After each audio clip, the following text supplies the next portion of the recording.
नमस्कार। मैं उमेश मंडल। मंडल से धमाका क्लासेस में आप सभी का स्वागत है। आज के इस वीडियो में कृतिका भाग 2 का 5वां अध्याय, जिसका नाम है मैं क्यों लिखता हूं, और जिसके लेखक सच्चिदानंद हीरानंद वात्स्यायन अज्ञे हैं, के बारे में पढ़ेंगे। इस निबंध में लेखक क्यों लिखता है, एक कृतिकार को लिखने की आवश्यकता क्यों पड़ती है, जिसके बारे में बताया गया है। लेखक कहते हैं कि मैं क्यों लिखता हूं, यह प्रश्न बड़ा सरल जान पड़ता है, लेकिन है बड़ा कठिन, क्योंकि इसका सीधा संबंध लेखक के आंतरिक जीवन से संबंध रखता है। और दूसरा, कि लेखक के बारे में दूसरा जान सके और उसे उपयोग में ला सके, इसके लिए भी लिखता है।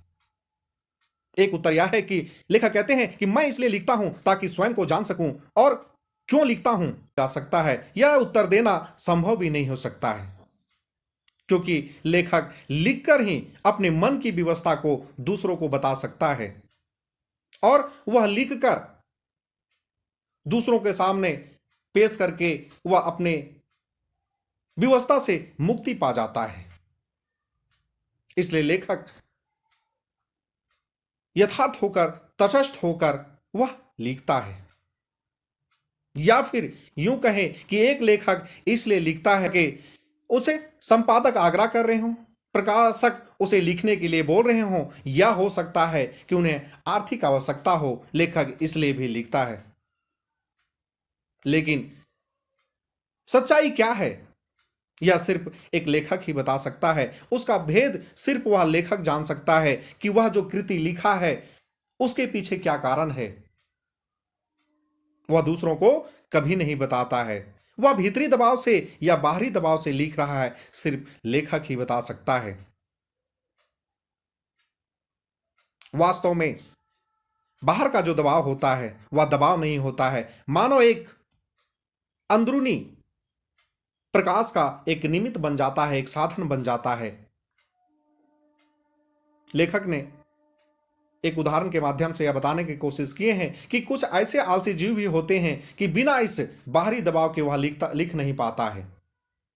जब तक उसे बाहरी दबाव नहीं मिलता है वह नहीं लिखता है। बाहरी दबाव के सहारे के मात्र से वह अपने भीतर की अस्पष्टता को वह उजागर करता है और लिख लेता है।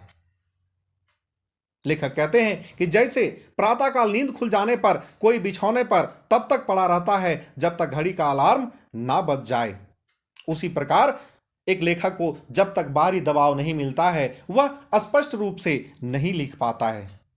लेकिन लेखक कहते हैं कि मुझे इसकी आवश्यकता कभी नहीं पड़ी, लेकिन कभी अलार्म बज जाए तो उससे हमें कोई हानि भी नहीं हुआ। लेखक कहते हैं नहीं हुआ, इससे हमें कोई नुकसान नहीं हुआ। लेखक कहते हैं कि यह भीतरी व्यवस्था क्या है, इसका बखान करना, इसके बारे में बताना बड़ा कठिन है। लेखक कहते हैं कि क्या भीतरी व्यवस्था नहीं होती है, उसे बताना भी बड़ा कठिन हो जाता है। लेखक इनको एक उदाहरण के माध्यम से यह बताने का कोशिश कर रहे हैं। उन्होंने अपनी एक कविता में चर्चा करते हुए कि मेरी बात स्पष्ट की जा रही है कि हम क्या कहना चाहते हैं। लेखक कहते हैं कि मैं विज्ञान का विद्यार्थी रहा हूं, और अणु क्या होता है, रेडियोधर्मी तत्व का अध्ययन भी हमने किया, विज्ञान को भी हमने पढ़ा, उसके ज्ञान को भी जाना, उसके पुस्तकीय सैद्धांतिक को भी हमने जाना, रेडियोधर्मिता से क्या नुकसान हुआ इसको भी हमने पढ़ा। और फिर जब मैं हिरोशिमा गया, जापान के हिरोशिमा जब मैं गया, द्वितीय विश्व युद्ध के दौरान हिरोशिमा पर 6 अगस्त 1946 को जब अणु बम गिराया गया था, इसके प्रभाव को भी हमने पढ़ा, उसको जाना, और उसका क्या दुरुपयोग होता है उसको भी हमने जाना, और लोगों की बुद्धि का, विद्रोह का क्या प्रभाव पड़ता है इसको भी हमने जाना।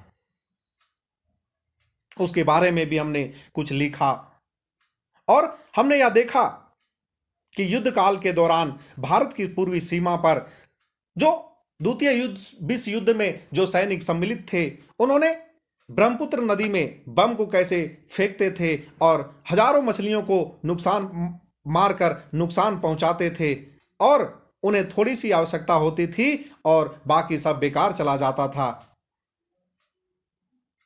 उसके व्यर्थ प्रभाव को भी हमने देखा और जीव का जो नाश हो रहा था उसको भी हमने जाना, पढ़ा और देखा। जापान जाने का अवसर मिला और मैं हिरोशिमा गया और उस अस्पताल में भी गया जो उस द्वितीय विश्व युद्ध के दौरान जो भी लोग उससे प्रभावित हो रहे थे, जिस हॉस्पिटल में, जिस अस्पताल में भर्ती थे, हमने वहां भी देखा। और तब हमें यह अनुभव हुआ और अनुभूति भी हुआ, जो हमने अनुभव किया था और जो साक्षात हमने देखा, उसमें स्पष्ट भी हुआ कि उससे क्या नुकसान हुआ। और पर हमने जाना कि अनुभूति, संवेदना और कल्पना के सहारे उस सत्य को आत्मसात हमने भी किया। वह घटना जो है हमारी आंखों के सामने वह प्रत्यक्ष दिखाई देने लगा। हमने हिरोशिमा में सब देखा और तत्काल कुछ नहीं लिखा।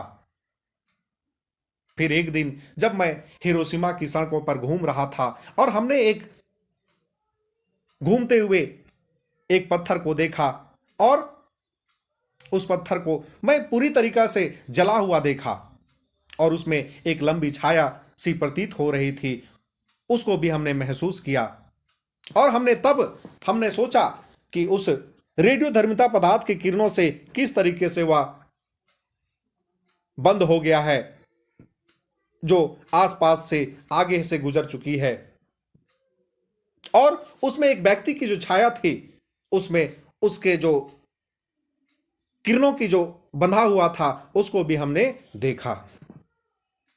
और इस प्रकार हमने उस दुखद घटना के बारे में भी लिखा। उस छाया को हमने देखा और उस छाया को देखते मात्र हमें ऐसा महसूस हुआ कि हमें कोई एक थप्पड़ सा जड़ दिया है और मैं अवाक सा हो गया। इतिहास जैसे हमारे भीतर महसूस हो रहा है, उसको भी हमने महसूस किया और ऐसा लगा कि मानो सूर्य उगा और अचानक फिर डूब गया। और हमें यह ऐसा प्रतीत हुआ जैसे हिरोशिमा हमारे सामने, हिरोशिमा की जो घटना है वह हमारे सामने घटित हो रही है और हम उसके भोक्ता बन चुके हैं। हम भी उस हिरोशिमा की घटना में हम भी पीड़ित हैं, ऐसा मुझे प्रतीत हुआ।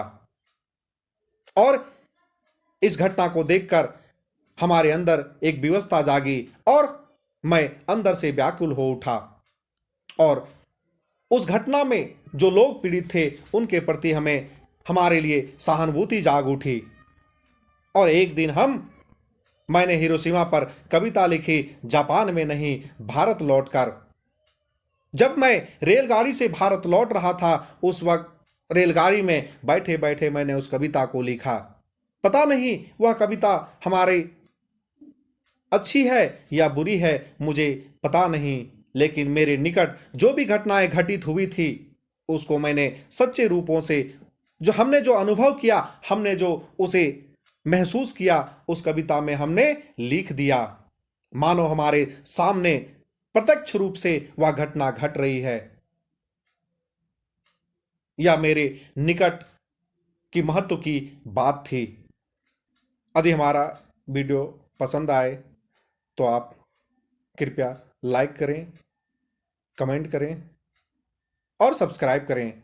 और इस वीडियो से संबंधित यदि कोई बात हो तो हमें कमेंट सेक्शन में लिखकर जरूर बताएं। आप सभी का बहुत बहुत धन्यवाद।